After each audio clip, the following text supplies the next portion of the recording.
Okay, everybody, we are back for more Uchoose action. Woo! So, if you I weren't got here last time, oh we're going what? to go through a book we did a long time ago. So, here, go back in time to a joyous year of 2020, March of 2020, our favorite time in America or on the earth, right? What could have gone wrong? Nothing. March 2020. Who knew what lies ahead 6 years ago? Yes. Who knew what lied Six ahead for us? 6 years ago, we went through this book. So we thought we'd revisit it and go through it multiple times and try to get as many endings out of it as we can. We're gonna squeeze as much juice out of this as we possibly can. Yes. Fun update for the You Choose crowd. Not that y'all maybe noticed, but I am now out of my adult braces. Hey! No more brace prison. Hey kids, you're never too old to straighten your teeth. Get those That's teeth straight. right. What are you doing? Anyway, So we can have a party.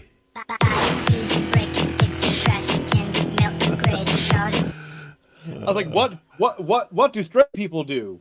Oh, straight people. What do straight people do? I don't know. What do they do? What do straight tooth people do? I don't They know. dance. And they don't Free, get like lots of stuff caught up in their teeth. It's true. John Kennedy, that's free true. those teeth. Free those teeth. Yes. Free at last. All Someone right. today was like, "What was the first thing you ate?" I go, I ate a hamburger with no trouble. The simple things in life. Listen, sometimes. Yes. So if you're new to the podcast, what we do is we go through these old Choose Your Own Adventure books and sometimes the Choose Your Own Adventure adjacent books. And then when we get to decision, whoever's in the chat will help decide how the story goes. But of course, you can listen later, but it's more fun if you can listen live and watch live. It's more fun to scream at the TV. That's Exactly. what, it's like your dad back in the day watching TV, yelling at it, and you're like, you're not changing anything. You can hear. You can hear, yes. You can yell You at the can. TV, and it makes a difference. It does make a difference. Really type So anyway, into your TV. exactly. What you want to do? All right, let's get started. Who Killed Hollerthrombe? Edward Packard. Excellent illustrations by Paul Granger. So I love these ones. We've got Dude, for sure, a though. bottle of brandy on the cover, a magnifying How do you know glass. this book was written in the 80s? I When there's know. brandy on the front for kids, they're like, listen, kids. Oh, look Yes. at Carolyn. She's like, saved her. Girl, you Oh. don't know. This podcast, all of you helped me out during that time too. It was crazy.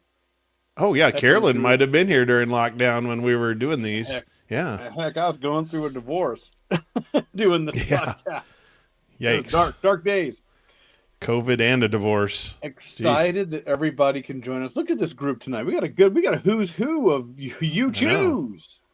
Mr. BRS, John, And Mr. BRS walks Carolyn. in. This is like the scene in the Western when like the gunslinger walks in. You're like and John. Can't forget John. Mr. BRS walks in and cracks his neck. Time ready to for a make some fight. choices. So this, oh man, look at this on this inside cover. This is like the 80s detective, or heck, doesn't have to be a detective. You can just be a kid in the 80s. A magnifying glass, a little tape recorder, fingerprint machine, or a little fingerprint kit. Yep.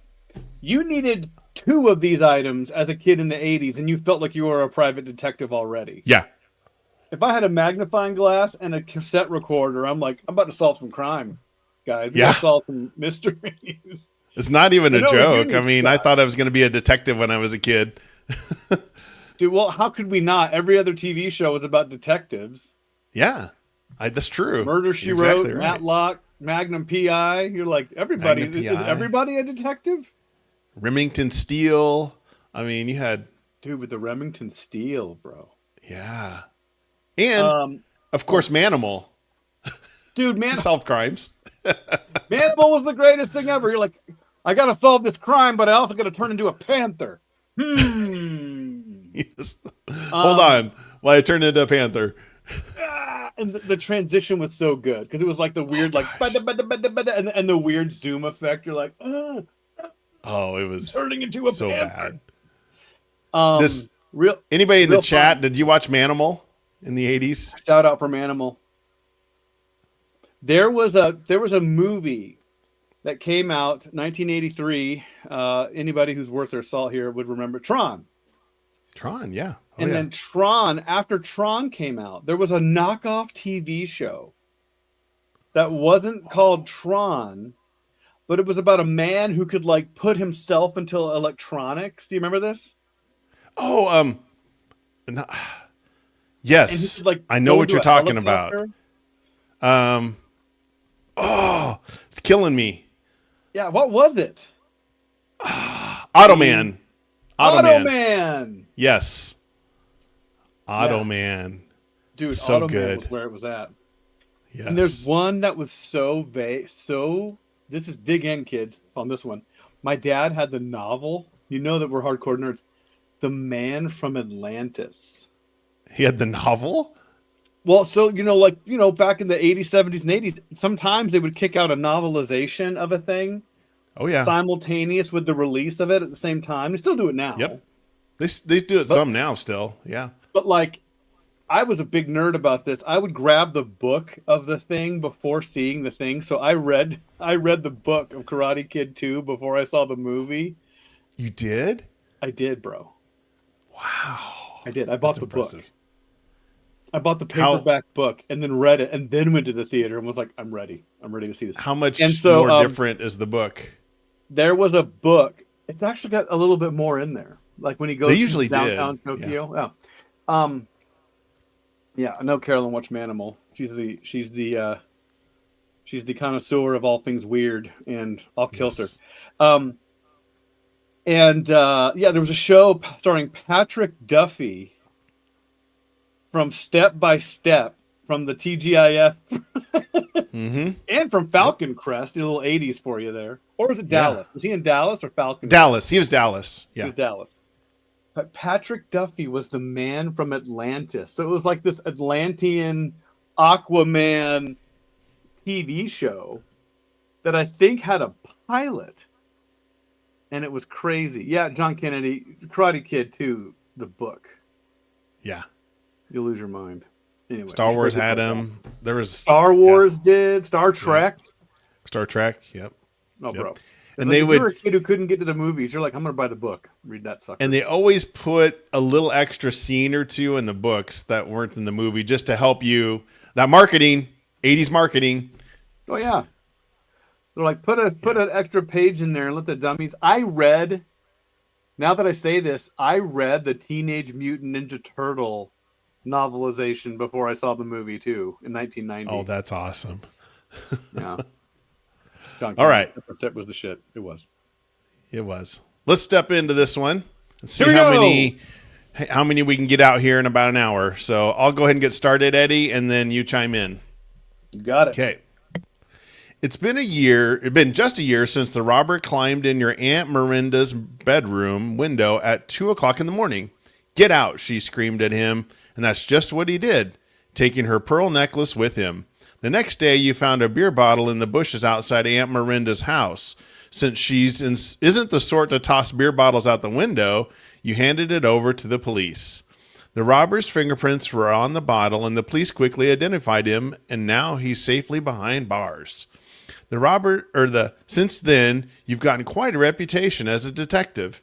You've equipped yourself with a magnifying glass, fingerprint kit, and a cassette recorder, and you're ready for business. That's all you need. You're ready. Why am I not in business yet? Yeah, let's go. Yeah. You should get those three things and then tell your wife, I'm ready for detective business. I've quit my job. Look at this. I quit my job. Eddie's detective agency is open today. You have a business license? No, but I have a fingerprint kit. I got a magnifying glass, a fingerprint kit, and a cassette recorder. I'm ready. Arrest me just right there. Yeah. Some of your friends have decided to become detectives too. That's okay. They're just a bunch of amateurs, except maybe for that frizzy-haired girl down the street, Jenny Mudge. No, I forgot how crappy we are to poor Jenny. I know, we are. She's definitely smart. In fact, sometimes you think she might be smarter than you. And here's our moxie and our arrogance right here. She might now be smarter, it looks like you've got your first big case. Harlow Thrombay, president of Thrombay Plastics Company, has just called and asked you to come to his house at 5 o'clock this afternoon. I hear you have sharp eyes, he said, and that's what I need right now. I think my life is in danger. And then we have our wonderful illustration. Ooh, dude. I don't think our shirt is tucked in, but we got a heck of a turtleneck. No, because no one told us yet, because we thought the 70s were still alive and well, bro. We got platform shoes on. Look at us. Oh, wow, we do. We're like, and that part, man, that part is sharp. You could cut a diamond with that.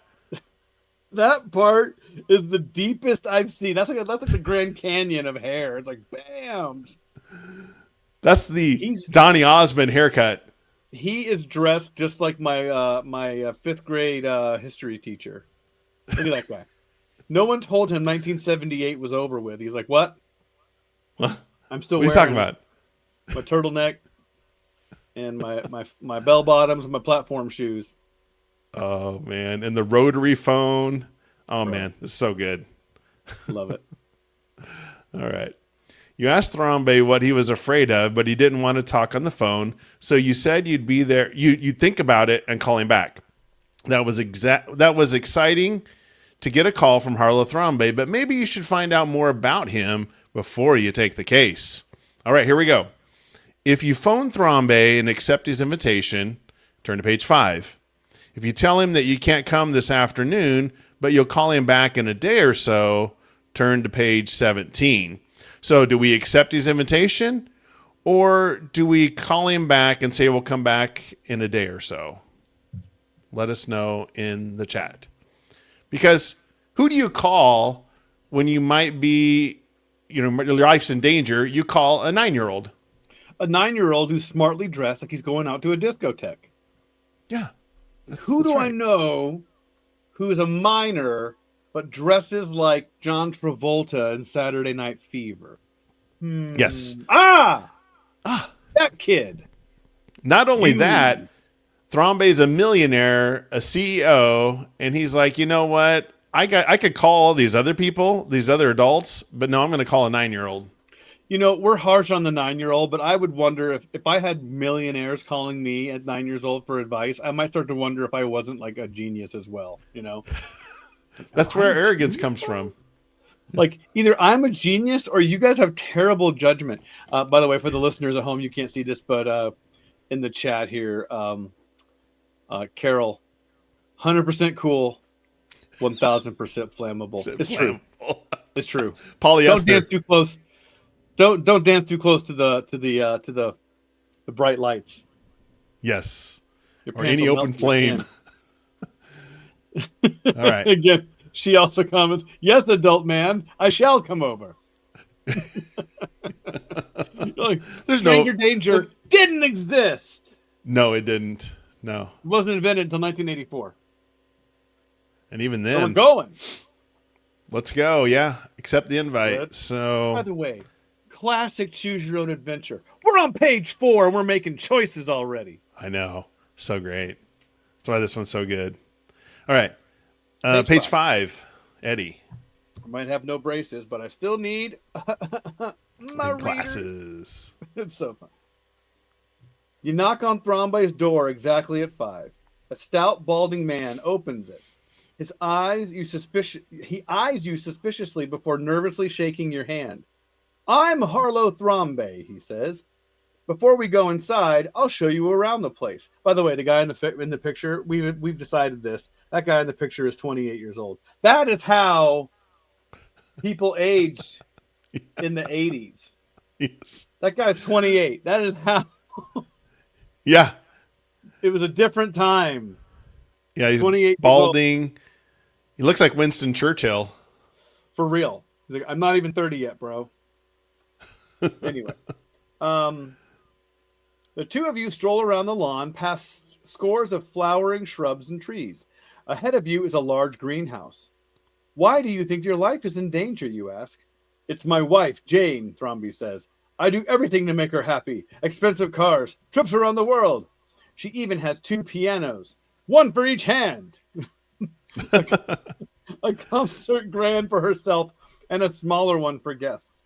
He stops in his tracks and turns toward you, a dark look on his face. The truth is, I think she would rather have me dead.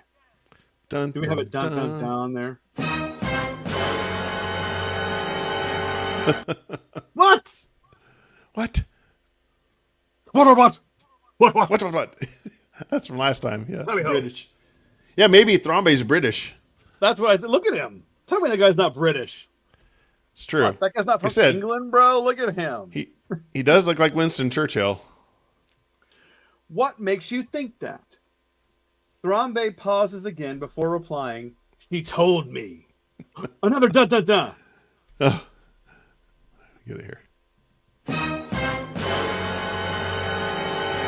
I'd rather have you dead, Thrombey. A few steps further, reaching the greenhouse, you watch curiously as Thrombey rattles the door and then turns toward you. I want to make sure it was locked for the night, he says. Jenkins, our gardener, keeps arsenic there for spraying trees. That's our Leroy Jenkins there. Yeah. The poor fellow's laid up in the hospital. Maybe your wife just lost her temper, you suggest. I'd like to think so, Thrombey says, shaking his head. Maybe you'll be able to judge when you meet her. She's sharpening a sword when she's she's putting bullets in a gun. Hey. Hey. She's playing in a concert this afternoon and should be back by 6. As you are walking back to the front entrance to the house, Thrombey points at a bright red sports car pulling up to a stop. A trim, bearded man gets out and starts towards you. That's Dr. Robert Lipscomb, Thrombey says. Lipscomb? Lipscomb. He's coming for dinner tonight, along with my nephew, Chartwell. Chartwell. That kid's getting bullied. That's a bully. Yeah. Kid. That's a kid who's getting bullied. He's getting a swirly. He's getting a swirly. He's getting a wedgie. He's getting a very big wedgie. And my niece, Angela. I think Angela and Robert are planning to marry. I want to get to know Robert better. So I asked him to come early and play a few games of pool and meet my murderous wife. Do you want to join us, or would you rather take a look around the place? There's no one here but Helga, our cook. If you decide to look around the place, turn to page 8. If you decide to play pool with Harlow Thrombey and Dr. Robert Lipscomb, 2 kids and an adult playing two adults and 1 kid playing pool. Yeah. Turn to page 12. There's nothing odd about this combination of people at all. No red flags to be seen. No. In any way. It's 1981. You've got your turtleneck. You've got Robert Lipscomb playing pool with the kid. For real, though. I agree with Carolyn. He better have a mustache. Yeah, that's right. Oh, wow. You roll up with Play a name pool. like Lipscomb and you don't have a mustache, you turn right around and leave. You come back when you grow one, sir. Get out right now. You Don't out. come back. Out. Grow one and come back. Don't be gluing one on in the alley. Yeah, he's like, he reaches in his pocket and starts putting it on his lip. Nope. Puts it on real quick. It's all crooked. We are at a tie here, sir. Oh boy. Okay. Oh, Let's and an get ascot. Uchoose. Whoops. For real though. All right. So, heads play pool, and tails look around. There we go. Okay. Tails. We're gonna look around. Oh, wait. Mr. BRS came in as the coin was flipping, and he tipped the vote. He tipped it. So we're gonna Do play. we count this? What do we do? Yeah, let's count it because it was All right. right as I flipped it. It was as it was in the air. Mr. BRS was like, no. Wait for Okay, mine. so play pool is page 12. Okay.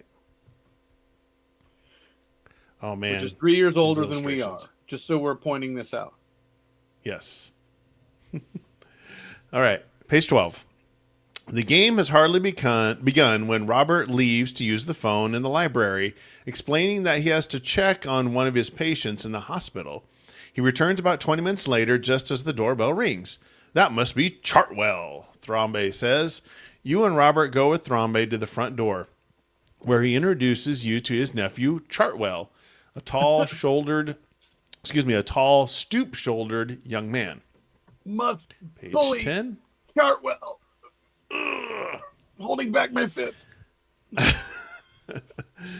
Thrombey shows Robert, Chartwell, and you into the library just as the grandfather clock hall strikes 6. Glancing out the window, you see a white Cadillac pulling up the driveway. That's Jane, Thrombey says, back from her concert. A few moments later, a large, round-faced woman enters the library.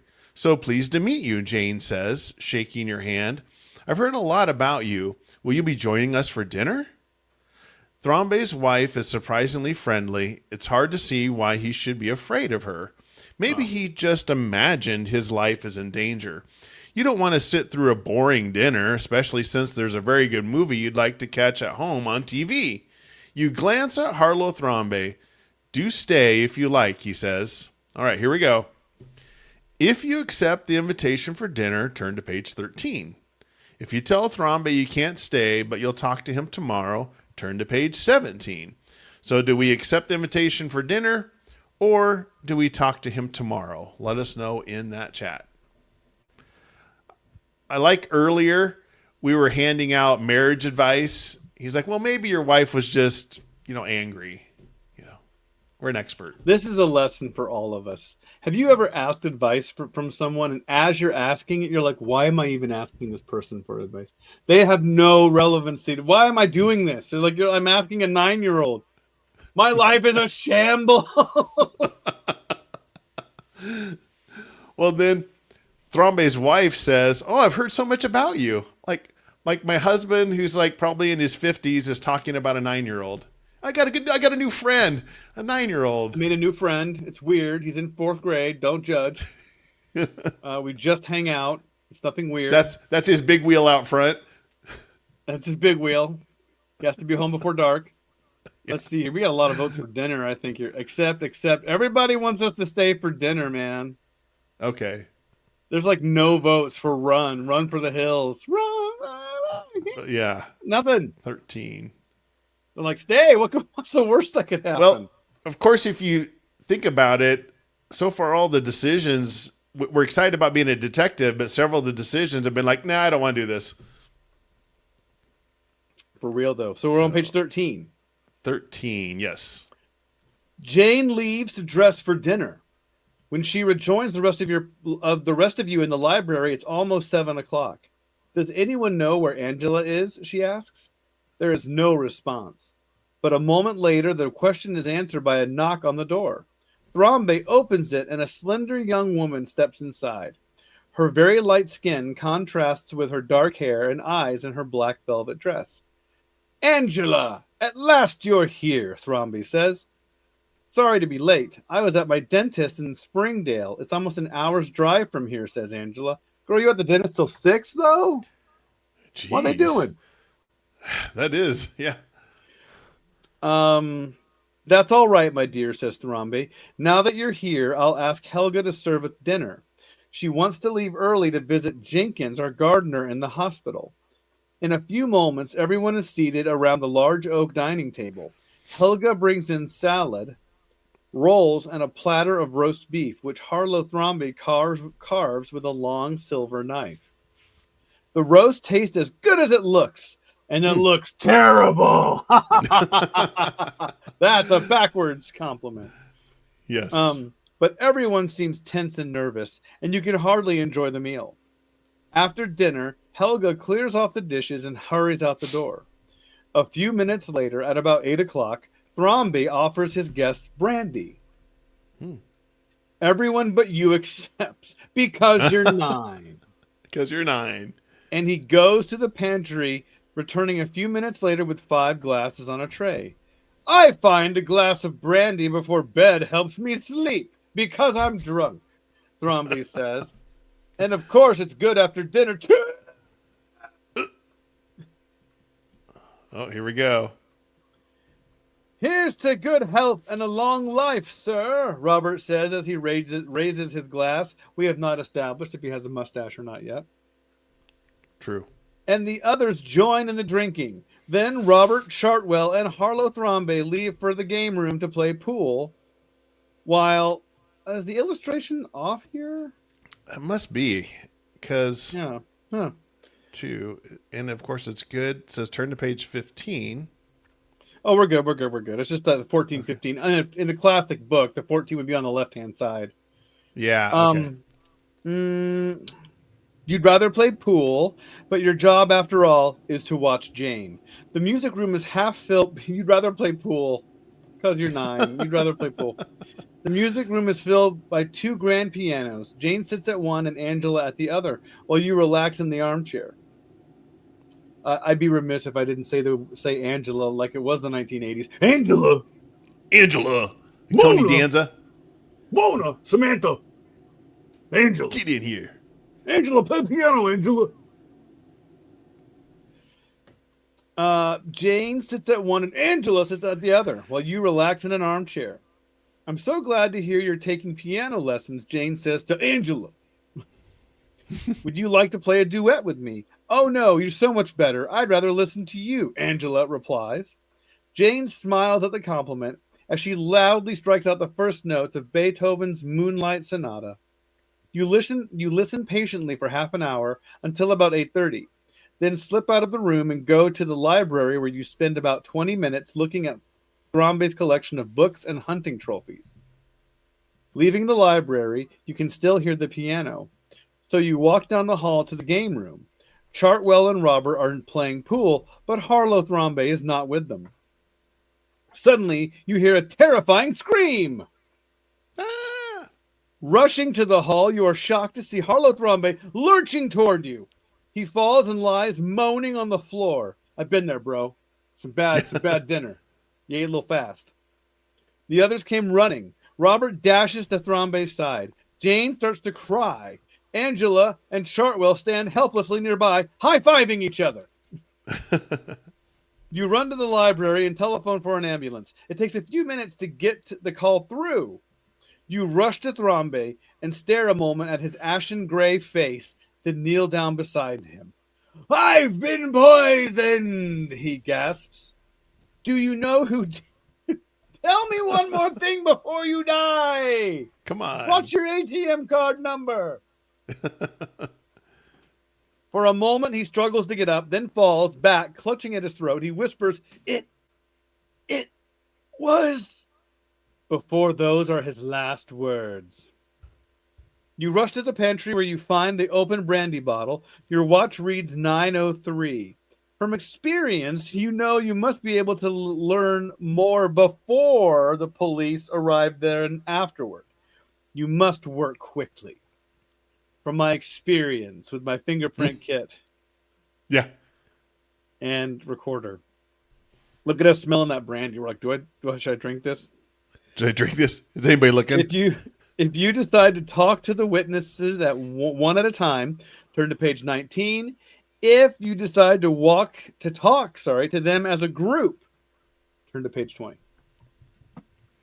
So Carolyn posted in there, better be some aspic sausage like Jell-O. Let's eat. So I was like, what is aspic sausage? It's a traditional European delicacy where cooked meat like pork or beef is suspended in a savory gelatin made from meat stock. Yeah. That might Yuck. be the worst thing ever. Could you imagine serving that to like your children? Hey kids. So fun little cultural night. We're having aspic sausage. Nobody says no. It's basically meat Jell-O. I mean, and it's not far off because like when we were kids, man, them boomers be putting some stuff in Jell-O, bro. Yeah. That's right. I remember there was one time there was like legitimately like we had like meat like served up with Jell-O right next touching it. I'm like, what's happening?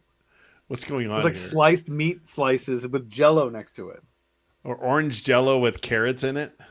Carrots. Like sliced carrots. Oh yeah. Yeah. All right. Wow. Although Is that blood group? sausage, you know what? At this point, I just, that's apocalypse food for me, frankly. It is. Let's see. It looks like We got group, Eddie. group. Yeah, We got unanimous so group here. page 20. All right, here we go. Before you have time to ask any questions, Chartwell tries to take over, as we knew Chartwell would do that because Man, that's a Chartwell move. We find out later his real name is Todd. I knew it. It's probably Chartwell Todd. His middle name's Todd. It would be. Yeah. Names are My uncle and I often fought, he says angrily, but I'm going to find out who murdered him if it's the last thing I do.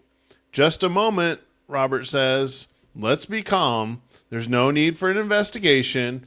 Thrombey told me who the murderer was the moment I reached him. What did he say, you ask? He was very weak. He could hardly talk. Robert replies, but I distinctly heard him say it was Jane. She poured my last drink. You liar, Jane shouts. Everyone begins talking at once, and it takes you a moment to quiet them down. I want to know where everyone was between the time Thrombey was served brandy and the time he went back to pour his last drink. Actually, Chartwell says, Robert and I never left the game room. You are interrupted by a loud knocking at the door. Okay, here we go. In a moment, Police Inspector Prufrock and 2 officers storm the room. Everyone stay where you are, Prufrock shouts. So here we go, page 34. The first appearance of Prufrock.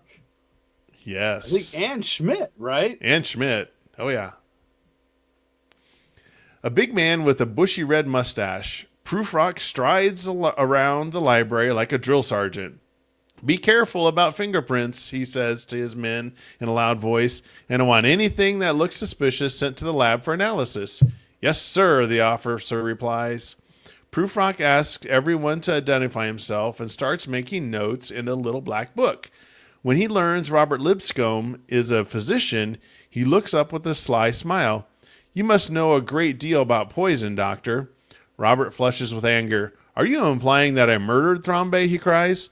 Ignoring Robert, Prufrock says, I'm going to talk to you one at a time, and remember, anything you say may be used against you.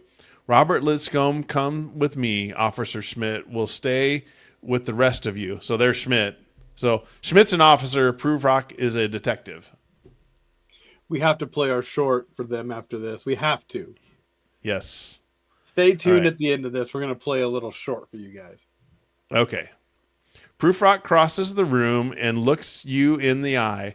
So, the great detective is here, he says sarcastically. You might as well go home to bed. I won't have any trouble solving this one. You smile to yourself. It's not likely this will be the case that breaks Prufrock's long string of unsolved crimes. In any event, Thrombey asked for your help, and it's your duty to figure out who murdered him. While Prufrock questions the dinner guests, you decide to look elsewhere. Okay, here we go. If you decide to inspect the greenhouse, turn to page 33. If you go to the hospital to talk to Jenkins, the gardener, turn to page 35. So do we go to the greenhouse or do we go to the hospital? Let us know in the chat. I love how we were already throwing shade to Prufrock. Yes. Oh, man. I like how Prufrock, or it's even mentioned here that he's an inept detective, which was where we got that from. He's intimidated by a 9-year-old? Yeah. Like, this pretty pubescent 9-year-old we already know he's is a going loser. to solve a crime? Hop, hop, hop, I say. Oh. Yeah. Talk to the gardener and vote for greenhouse, vote for gardener. Talk to the gardener. The gardener's in the I like hospital. how we even know that Prufrock gets inept. Even a 9-year-old knows. For real, though. Yes. Like, I'm going to regard... Both!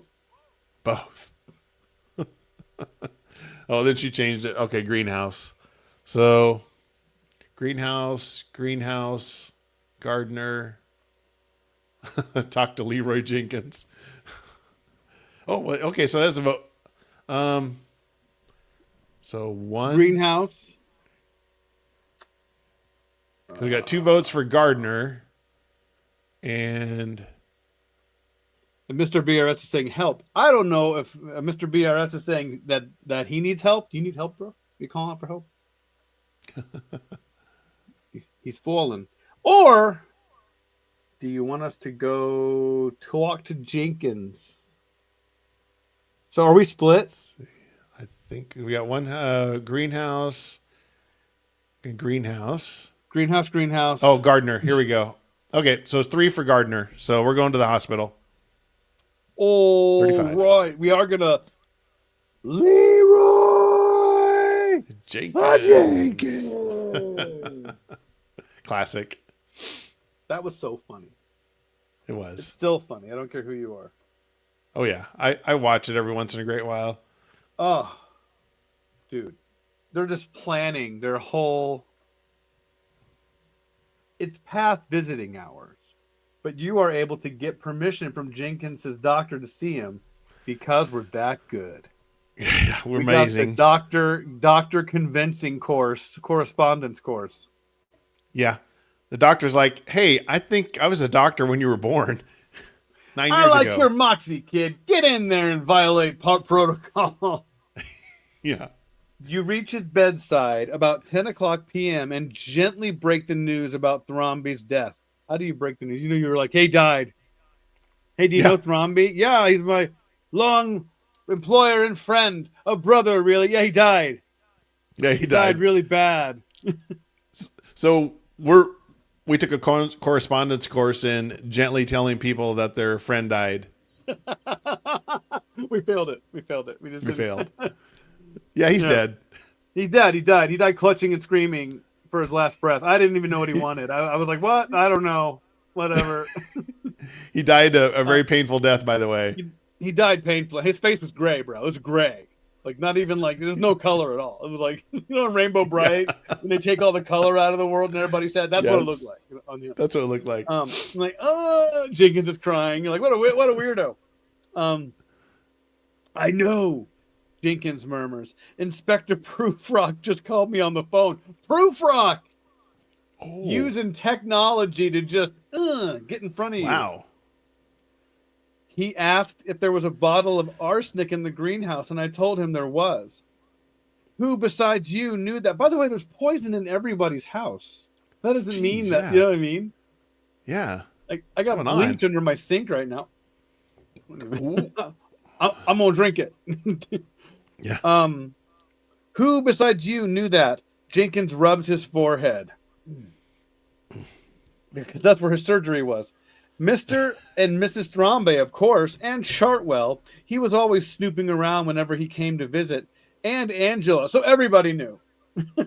Everybody, yeah. And Angela. She loved gardening. What about, by that I mean she liked to smoke weed. Oh, okay. Wow. That's a deep. What about Dr. Robert Lipscomb? I don't believe he visited the house more than once or twice, and I never saw him near the greenhouse. Jenkins falls back onto his pillow, obviously exhausted. You thank him for his help and call it a night. Next morning, you're up early. Hopefully that by the end of the day, you'll have solved the Harlow Thromby murder case. Wow. Our arrogance. I love it. You've hardly finished breakfast when the phone rings. It's Jenny Mudge. You roll your eyes, too. She's way smarter than you, and you're just like, ugh, this idiot. Ugh, Jenny. And she's like a total genius. She's already got... I've been working on the Harlow Thromby murder case, she says, and I think we ought to have a talk about it. Could you come over to my house? We got 3 choices now here, kids. Get ready. Wow. If you tell Jenny you think it's more important for you to investigate at the Thromby house instead, turn to page 39. Arrogance. Mm-hmm. Right off the bat. If you agree to meet Jenny at her house, turn to page 41. If you just sit for a few minutes to think things through, turn to page 37. Yeah. We have to think a lot.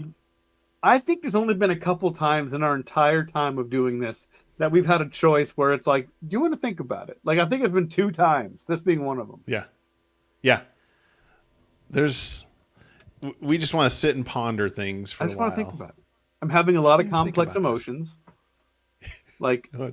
I clearly am activated right now. I'm feeling something. Definitely feeling something.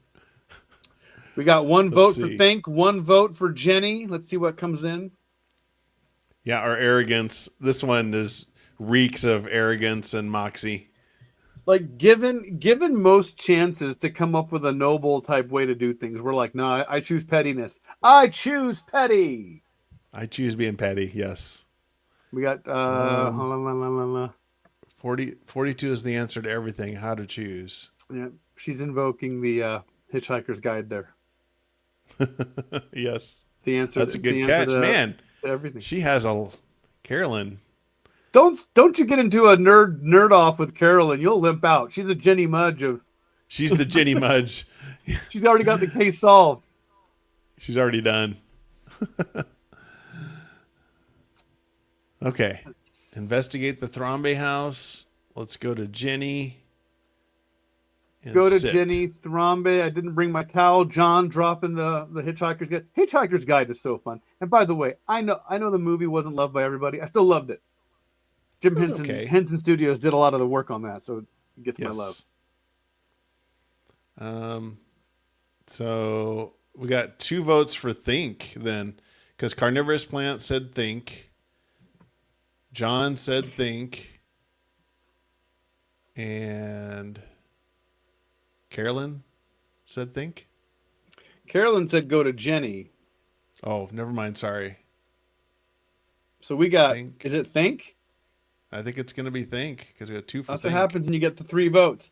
That's why third-party candidate's always rough. Yeah. 32. Okay. 32 it is. Hold on All here. right. I think that's me. Oh, yeah, it is you. You lean back and put your feet up on a table. Your best thinking position. Wow. We even have our best thinking position. Ugh. But no great ideas come to you. The phone rings. It's Thrombey's gardener, Jenkins. I've been trying to reach you, he says. There's something I couldn't bring myself to tell you before, but I don't think I should wait any longer. Go ahead, you reply. A couple of weeks ago, a man named Falcon called me and said that he knew how I could make a lot of money.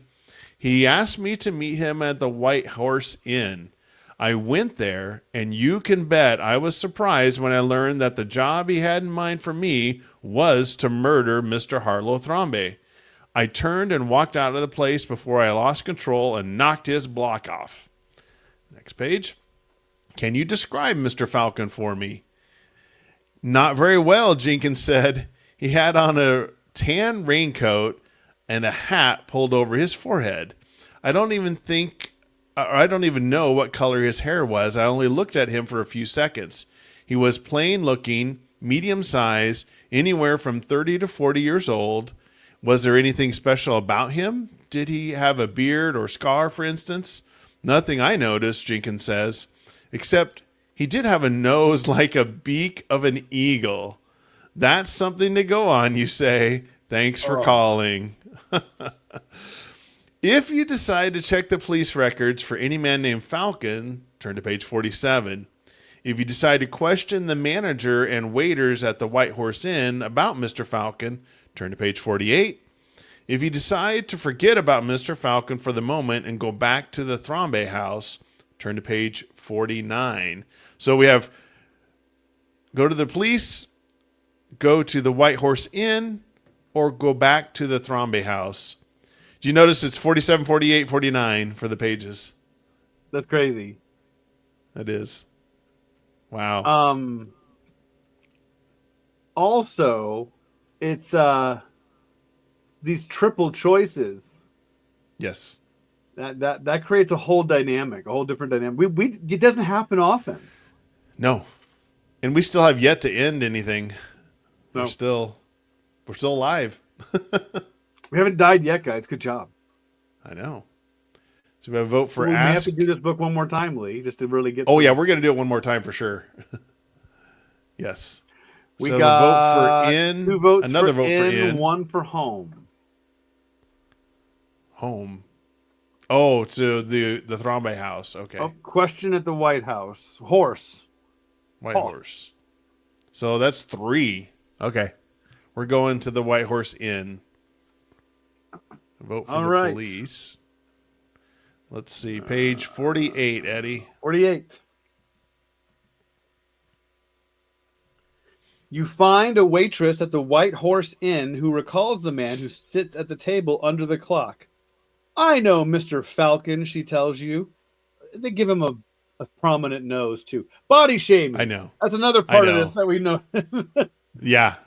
That happens a lot in these books. It really does. I know Mr. Falcon, she tells you. If the table under the clock is taken when he gets here, he usually waits in the lounge until it's free. How often does he come here, you ask? Almost every day. If you stick around, you'll see him, but I thought his name was Hawk. That's the name he uses when he makes reservations. Somebody told me he's in the business of renting jukeboxes. 1980 something, everybody. Maybe you can find out where his office is, but he'll probably be in here for lunch.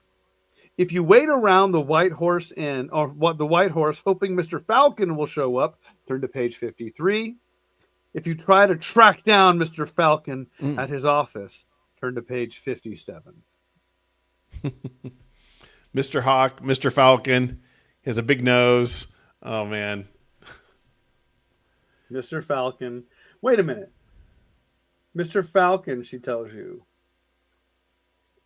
Well, I thought remember his name he uses was Hawk when he makes reservations.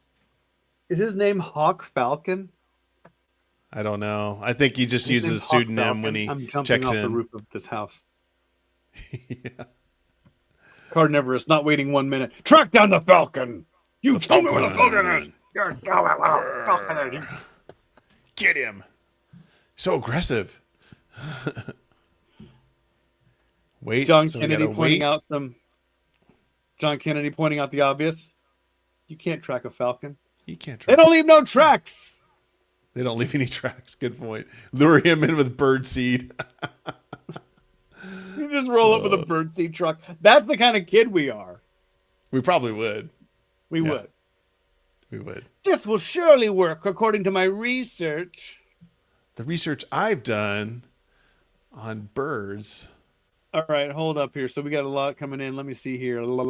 Track him down. Wait. I think it's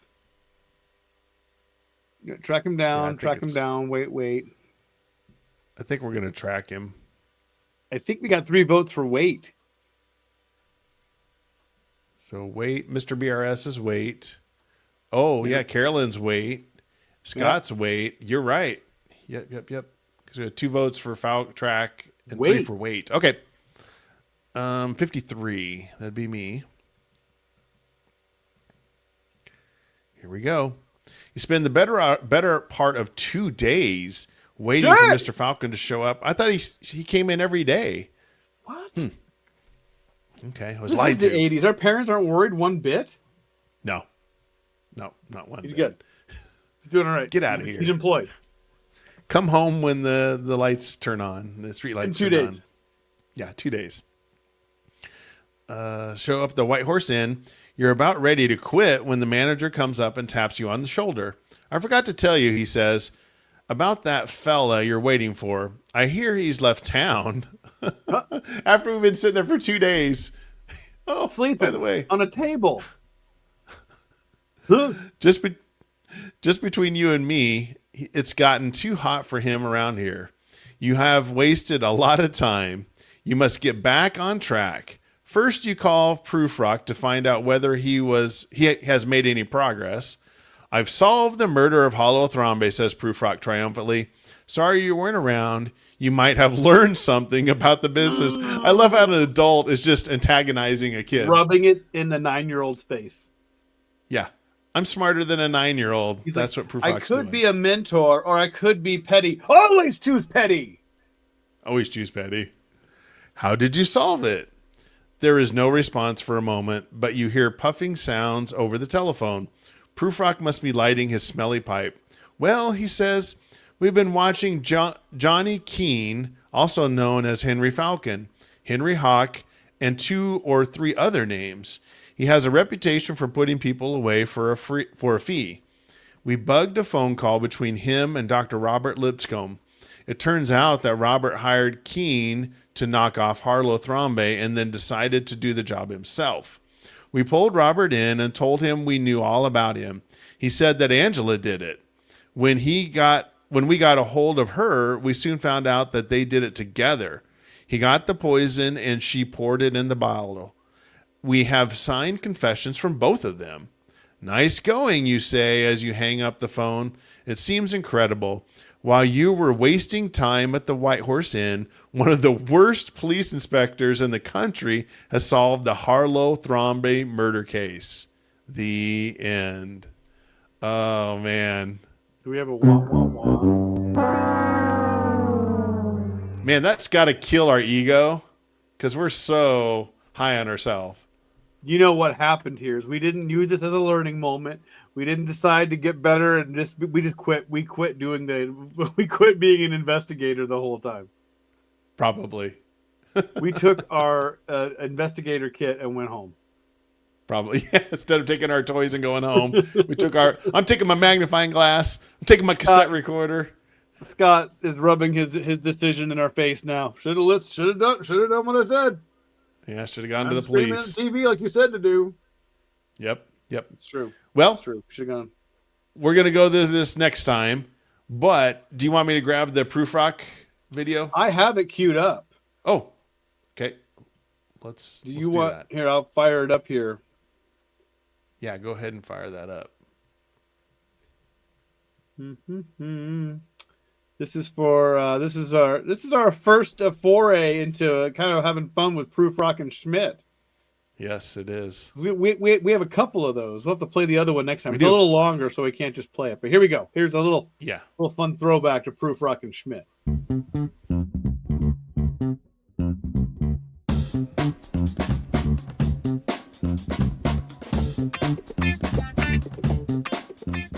Two cops who just can't catch a break. One can see ghosts.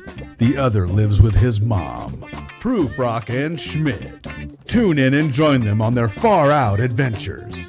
Join Proof Rock and Schmidt as they topple crime bosses, defeat the cyborg Gypsy King, get Schmidt's mom to give him his own room. Come on, Mom. Schmitty, I need that for my sewing room. Proof Rock and Schmidt.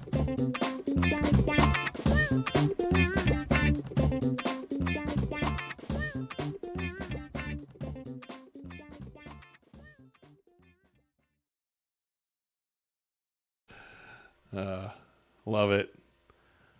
So we're going to go through this one next time. And that took a long time. It was almost an hour.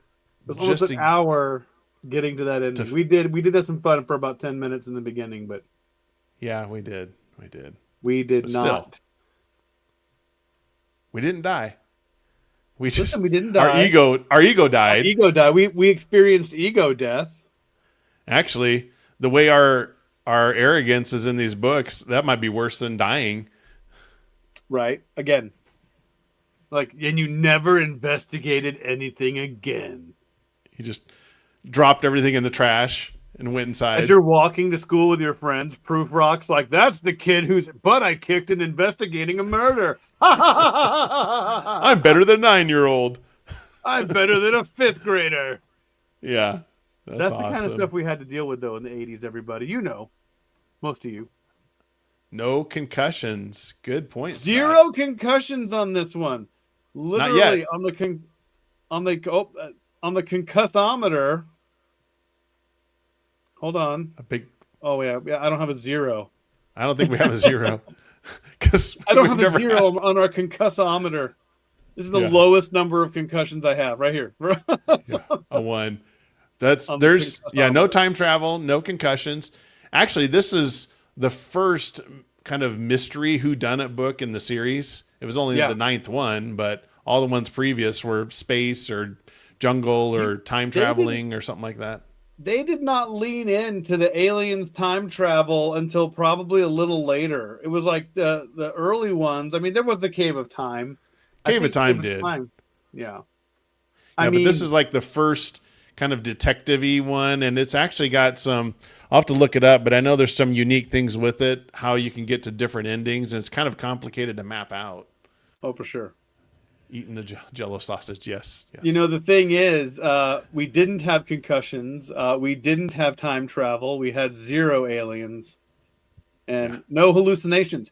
But we did have pettiness. We had betrayal, friend betrayal. Judgment. We were very judgmental. We had body judging so harsh. Yes, we were. Like, he had a big nose. What should I call him? Mr. Falcon, because of his beak. Yeah, and when like, oh my when God. Jane came in, she had a very round face and just very judgmental. Yeah, no pocket knives. Yeah, It took no pocket knives. we have a pen could have knife put a or pocket a knife pen in flashlight later, though. Yep. Yeah. Yep. All right. Well, you can go to uchoosepodcast.com. That's the letter U, choosepodcast.com, to listen to old episodes, buy merch, get in touch with us. We're going to go through this one again in 2 weeks. So join us 2 weeks from today at 8:45 p.m. Central Time. We're going to go through the same book again and see if we can get a different outcome. And we should. Different ending. Different ending. We would probably like to pick from a whole different starting point, correctly? Is that what we're going to do, or do we want to back it up to the thing and then make a different choice?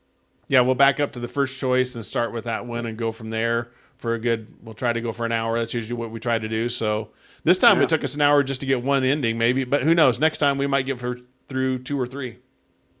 We were doing all right. We were staying on a good, this was probably close to the main storyline. Very close. Yes. Yes. But come back in 2 weeks. We'll do it all over again. And thank you to everybody in the chat. And thank you for listening later. We really appreciate it. Definitely tell your friends and family about it and have them join live or listen later. Either one. Either way, we love doing this for you guys. So, all right. Until next time, you choose the adventure. Thanks, everybody. Good night, everybody. Thank you so much. Have a good week.